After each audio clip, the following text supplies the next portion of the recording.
కానీ ఇది ప్రభుత్వ సారా దుకాణం. 1942 ఒక గ్రామంలో అనగానే నేషనల్ అవార్డు ఇచ్చారు.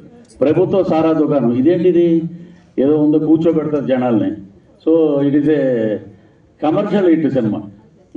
ఏమైనా మీరు డిస్క్రిప్షన్ మెన్షన్ చేస్తారేమో అనుకున్నాను, అంటే మీకు ఏమైనా మెమరీస్ బయటకు వస్తాయేమో అనుకున్నాను, కానీ మీరు చాలా మందికి అంటే మేము డిగ్రీ కానీ మాకు ఆల్రెడీ తెలుసు. తాడేపల్లిగూడెంలో ఎక్కువ మాకు ఏంటంటే మిలిటరీ హోటళ్ళు ఉంటాయి, ఏదన్నా ఉంటే నిబ్బు ఉంటుంది, అంతే కదా నిబ్బు.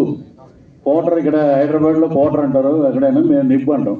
ఒక నిబ్బు వేసుకుంటాం, మిలిటరీ హోటల్కి వెళ్ళి ఒక ఆమ్లెట్ తినేస్తాం, వెళ్ళిపోతాం.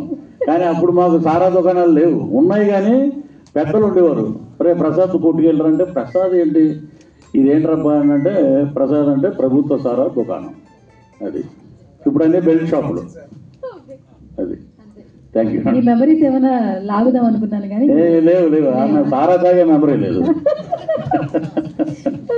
Thank you sir, thank you so much, all the very best. ఎందుకంటే ఈ సినిమా ఎంత నచ్చితే మీరు ఇంత